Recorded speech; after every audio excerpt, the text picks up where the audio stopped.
ರಾಜ್ಯದಲ್ಲಿ ಹೂವಿನ ಉದ್ಯಮಕ್ಕೆ ಪ್ರೋತ್ಸಾಹ ನೀಡುವ ಸಲುವಾಗಿ ತೋಟಗಾರಿಕೆ ಇಲಾಖೆ ಇದೀಗ ರಫ್ತು ಉದ್ದೇಶಕ್ಕೆ ಸೂಕ್ತವಾಗಿರುವ 4 ಹೊಸ ಬಗೆಯ ಹೂವಿನ ತಳಿಗಳನ್ನು ರೈತರಿಗೆ ಪರಿಚಯಿಸಿದೆ. ತೋಟಗಾರಿಕಾ ಇಲಾಖೆಯಿಂದ ಇದಕ್ಕೆ ಶೇಕಡಾ 50ರಷ್ಟು ಸಬ್ಸಿಡಿಯು ಈ ಹೂವಿನ ತಳಿಗಳಿಗೆ ಲಭ್ಯ ಇದೆ. ಹಾಗಿದ್ರೆ ಈ ಹೂವುಗಳ ವಿಶೇಷತೆ ಏನು? ಇದರಿಂದ ರೈತರಿಗೆ ಏನು ಪ್ರಯೋಜನ ನೋಡೋಣ ಬನ್ನಿ. ರಫ್ತು ಉದ್ದೇಶಕ್ಕೆ ಸೂಕ್ತವಾಗಿರುವ ಅಧಿಕ ಇಳುವರಿ ಕೊಡುವ 4 ಹೊಸ ಅಲಂಕಾರಿಕ ಹೂವಿನ ತಳಿಗಳನ್ನು ರಾಜ್ಯ ತೋಟಗಾರಿಕೆ ಇಲಾಖೆ ರೈತರಿಗೆ ಪರಿಚಯಿಸಿದೆ. ಹಾಲೆಂಡ್ ಮೂಲದ ಹೈಡ್ರಾಂಜುಲಿಯಾ, ಲಿಸಿಯಾಂಥಸ್, ಸ್ನ್ಯಾಪ್ ಡ್ರ್ಯಾಗನ್, ಸ್ಟೇಟಿಸ್ ತಳಿಗಳನ್ನು ರಾಜ್ಯ ತೋಟಗಾರಿಕೆ ಇಲಾಖೆ ಶಿಫಾರಸು ಮಾಡಿದೆ. ಹೂಗುಚ್ಛದ ಮಾದರಿಯಲ್ಲಿರುವ ಈ ಹೂವುಗಳು ನಾನಾ ಬಣ್ಣಗಳೊಂದಿಗೆ ಆಕರ್ಷಕವಾಗಿರಲಿವೆ. ಕೊಯ್ಲು ಮಾಡಿದ ನಂತರ ಸುಮಾರು 8 ರಿಂದ 10 ದಿನಗಳ ಕಾಲ ತಾಜಾ ಆಗಿರುವುದು ಇವುಗಳ ವಿಶೇಷವಾಗಿದೆ.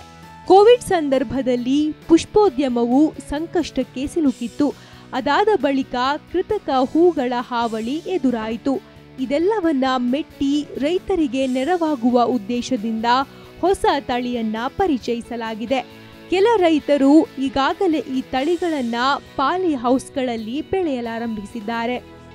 ರಫ್ತು ಉದ್ದೇಶಕ್ಕೆಂದೇ ರಾಜ್ಯಕ್ಕೆ ಬಂದಿವೆ 4 ಹೂವಿನ ತಳಿ. ಹೊಸ ತಳಿಗಳನ್ನು ಬೆಳೆಯುವುದರಿಂದ ರಫ್ತು ಮಾಡಲು ರೈತರಿಗೆ ಯಾವುದೇ ಕಾನೂನಾತ್ಮಕ ತೊಡಕುಗಳು ಎದುರಾಗುವುದಿಲ್ಲ. ಅಲ್ಲದೆ ಈ ತಳಿಗಳನ್ನು ಬೆಳೆಯಲು ರೈತರಿಗೆ ಸರ್ಕಾರದಿಂದ ಶೇಕಡಾ 50ರಷ್ಟು ಸಬ್ಸಿಡಿ ಕೂಡ ಸಿಗಲಿದೆ. ಇವೆಲ್ಲವೂ ಹೊರ ರಾಷ್ಟ್ರಗಳಲ್ಲಿ ಅಲಂಕಾರಕ್ಕೆ ಬಳಸುವ ಹೂಗಳಾಗಿವೆ. ಸುಮಾರು 80 ಕೋಟಿ ರೂಪಾಯಿ ರಫ್ತು ವಹಿವಾಟು. ಗುಲಾಬಿ ಸೇರಿದಂತೆ ಕಟ್ ಫ್ಲವರ್ಸ್ಗೆ ದೇಶ ವಿದೇಶಗಳಲ್ಲಿ ಬೇಡಿಕೆ ಇದೆ.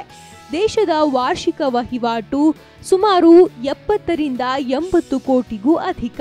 ಇದರಲ್ಲಿ ಶೇಕಡಾ 90ರಷ್ಟು ಗುಲಾಬಿಯ ಪಾಲಿದೆ. ಸುಮಾರು 60 ಕೋಟಿ ರೂಪಾಯಿ ವಹಿವಾಟು ರಫ್ತು ಪ್ರಮಾಣದ್ದು. ಪುಷ್ಪೋದ್ಯಮ ಸಾವಿರಾರು ಮಂದಿಗೆ ಉದ್ಯೋಗ ನೀಡಿದೆ.